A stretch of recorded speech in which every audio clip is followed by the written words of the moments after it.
Hello students, so welcome once again for the chapter admission of a partner.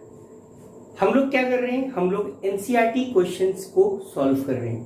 तो आइए अब NCERT question number 3 की बात करते हैं। एनसीईआरटी क्वेश्चन नंबर 3 क्या बोलता है, ये थोड़ा डिफरेंट है। डिफरेंट किस तरीके से है, अब आपको क्वेश्चन क्या बोल रहा है, जो ये XY पार्टनर है उनको 5:3 का प्रॉफिट मिल रहा है। नया पार्टनर Z आता है, जो ये Z आ रहा है वो क्या कर रहा है कि वो अपना ये जो इसने 1/10 लिया है, ठीक है बच्चों, ये जो 1/10 लिया है वो उसने क्या किया है, इक्वली मतलब इक्वली लिया है किससे, X एंड Y से। ये बात क्लियर है आपको, इक्वली किससे लिया, X एंड Y से। कहने का ये मतलब है जो इसको 1/10 मिला, जो भी इसको ये 1/10 मिला है, ये X और Y से उसने इक्वली एक्वायर किया। तो बेसिकली X और Y क्या करते हैं, जब नया पार्टनर आता है तो वो अपने शेयर ऑफ प्रॉफिट को सेक्रीफाइस करते हैं in favour of new partner. ठीक है बच्चों, उसी के लिए नया पार्टनर क्या करता है, बिजनेस में गुडविल लेकर के आता है, क्योंकि पुराना पार्टनर अपने प्रॉफिट का शेयर सेक्रीफाइस करता है न्यू पार्टनर की फेवर में। चलिए आइए इस क्वेश्चन को कैसे करेंगे हम उस पर बात करते हैं। आप सॉल्यूशन कैसे लिखेंगे, सबसे पहले आपने बोल दिया लेट द प्रॉफिट बी 1, ये बाय डिफॉल्ट आप लिख दीजिएगा, लेट द प्रॉफिट बी ₹1। चलिए नाउ अब हम क्या लिखेंगे, acquired, right, acquired from X। किसने, X, एक्वायर्ड फ्रॉम X, या हम बोल सकते हैं कि X ने कितना सेक्रीफाइस किया, राइट।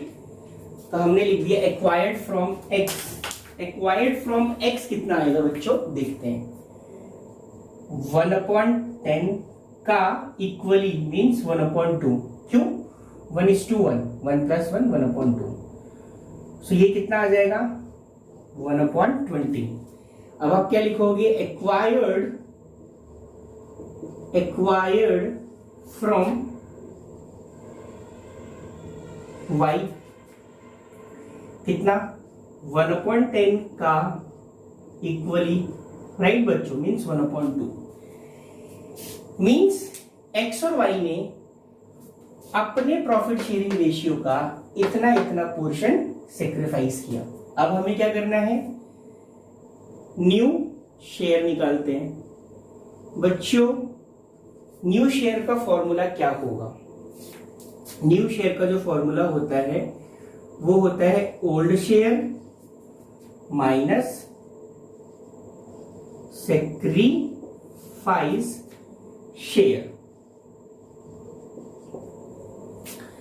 आइए देखते हैं X के केस में उसका नया शेयर क्या बनेगा। तो 5 + 3 = 8, तो आप यहां पर क्या लिखेंगे, 5/8 माइनस इतना इन्होंने सेक्रीफाइस किया मींस 1/20। अब एलसीएम लेना आपको आता है, फिर भी मैं आपको दिखा देता हूं। 8 और 20 का एलसीएम आप लीजिए, तो 2 4 जा 10 जा, 2 2 जा 5 जा, तो 5 2 जा 10, 10 × 4 विल बी बच्चों 40। आपने यहां पर क्या लिख दिया, 40 लिख दिया।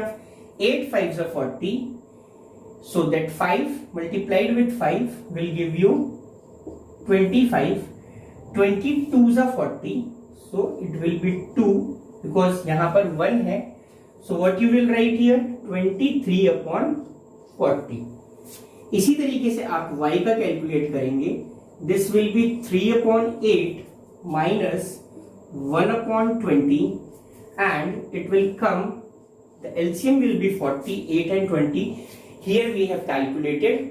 Now what next, see, 8 5 are 40, 5 into 3 will be 15 बच्चों, 22 are 40, that 2 will be multiplied with this 1, so we will get 2 only. So here answer will be 13/40. Right. Z, अब हम Z कितने पे था बच्चों? 1/10 पे था. हमको इसके डिनोमिनेटर को इक्वलाइज करना है. So what we will do? We will multiply with 4. So how much we will get? We will get 4/40. I am writing here only 4/40. So student, अब आप यहाँ पर क्या देख रहे हो? Denominators are same. So what is our next step? What we will write? New profit sharing ratio. New profit sharing ratio. Right class? Between x, y and z means x is to y is to z will be how much? 23 is to 13 is to 4. And at the end what you will do? You will just do like this, so that in your examination your examiner will see this answer and see the step and give you the marks. So this is the solution, right? 23 is to 13 is to 4 is the answer. I hope this question is clear to you. मैंने क्या बोला? हमने profit को 1 माना, acquired from x, ठीक है. सो z ने basically z ने कितना एक्वायर किया? x से 1/20.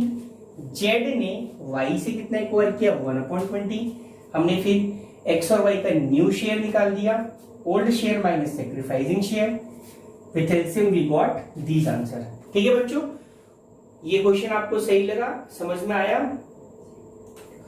सो in short here you can put one thing, z acquired from x, z acquired from y. ठीक है बच्चों. सो उम्मीद करता हूं ये क्वेश्चन आपको समझ में आया है. तो मिलते हैं अपनी अगली वीडियो में.